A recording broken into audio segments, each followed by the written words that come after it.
नमस्कार मित्रों, स्वागत है आपका माँ शैलपुत्री चैनल पर, जहां हम माँ आदिशक्ति और सदाशिव महादेव से जुड़ी कथाओं की प्रस्तुति करते हैं। मित्रों, पिछले वीडियो में हमने ऋषि भृंगी की कथा का वर्णन किया था, जिसमें हमने प्रस्तुति की थी कि क्यों ऋषि भृंगी माता पार्वती से घृणा करते थे, क्यों उन्होंने महादेव और माता पार्वती पर प्रहार किया था और कैसे महादेव ने ऋषि भृंगी को 3 पैर दिए। अगर अब तक आपने वह वीडियो नहीं देखा तो हमारे चैनल पर जाकर देख सकते हैं।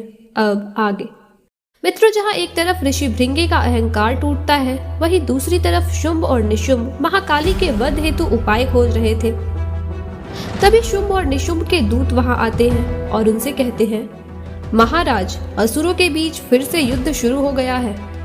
शुंभ कहता है, युद्ध? किस किस के बीच हो रहा है यह युद्ध और क्या कारण है इसका? दूत कहता है, महाबली रंभ और हयारी के बीच महाराज। हयारी को उसकी पत्नी चाहिए महाराज।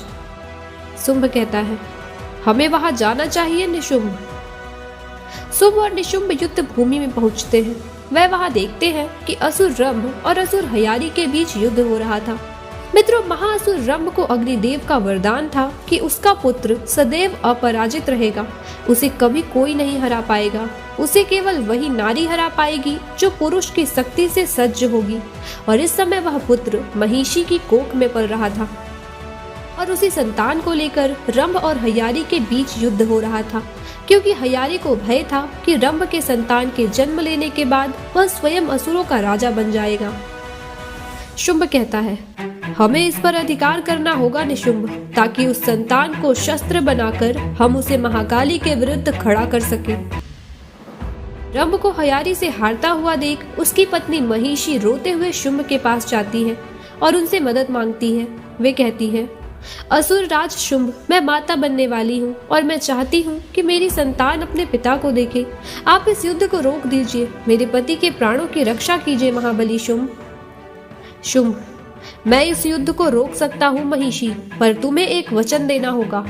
महिषी पूछती है, कैसा वचन? शुंभ कहता है, तुम्हारी संतान सदैव मेरी सेवा करेगी। महिषी उसकी बात मान जाती है और वह उसे वचन दे देती है। उसके बाद शुंभ उस युद्ध को रोक देता है। शुंभ के युद्ध रोकने के बाद भी हयारी रंभ के ऊपर प्रहार कर उसकी जान ले लेता है।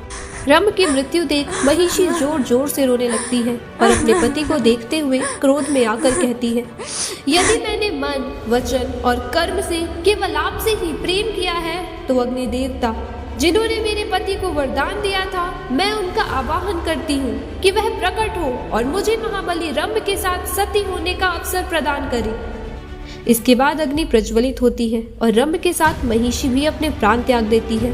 महिषी की मृत्यु से सबको लगता है कि उसकी संतान का भी अंत हो गया, जिससे महिषी द्वारा शुंभ को दिया वचन टूट जाता है। इससे शुंभ को बड़ा क्रोध आता है। थोड़ी देर बाद महिषी के गर्भ से एक महाभयानक अजीब सा आग का गोला उत्पन्न होता है, जो बहुत तेजी से विस्फोट होता है, जिससे उत्पन्न होता है एक नया असुर, महाबली महिषासुर। जन्म के साथ ही महिषासुर युवा अवस्था धारण कर लेता है। वह जोर जोर से दहाड़ते हुए कहता है, कौन है मेरे पिता का हत्यारा, जिसके कारण मेरी माता ने अपने जीवन को समाप्त किया? कौन है वह दुष्ट?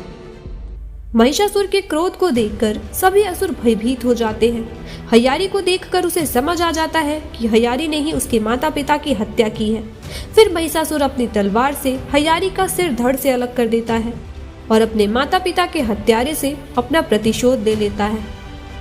शुंभ कहता है, ये है महाबली असुर महिषासुर।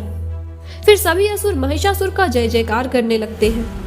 शुंभ, ये महान असुर महिषासुर, जिसकी माता के वचन स्वरूप अब ये हमारे सहायक होंगे। महिषासुर कहता है, महाबली शुंभ, मेरी माता ने आपके सहायक होने का वचन दिया था, जो मैं अवश्य पूर्ण करूंगा, परंतु किस कारण आपने यह वचन उनसे लिया, मैं जानना चाहता हूँ। प्रयोजन क्या है आपका, जो आप मेरे द्वारा सिद्ध करना चाहते हैं? शुंभ महिषासुर को महाकाली के खिलाफ भड़काते हुए कहता है, मेरा जो प्रयोजन है वही तुम्हारे पिता का भी सपना था महिषासुर। उनका सपना था कि केवल पाताल तुम्हारी सीमा नहीं, बल्कि स्वर्गलोक, धरतीलोक, ब्रह्मांड में उपस्थित सभी लोकों पर तुम्हारा शासन हो। तुम तीनों लोकों के स्वामी बनो, तुम त्रिलोकपति बनो। परंतु इसमें बस एक बाधा है और वो है महाकाली, जो ऐसा होने नहीं देगी। महिषासुर कहता है, महाबली शुंभ, यदि मेरे पिता का सपना था तो यह अवश्य पूर्ण होगा और इसे पूर्ण करूंगा मैं। मित्रों, वीडियो अधिक लंबा ना हो इसलिए आज के लिए बस इतना ही। हम मिलते हैं आपसे अपने अगले वीडियो में। तब तक के लिए अपना ख्याल रखें। जय महाकाली। धन्यवाद।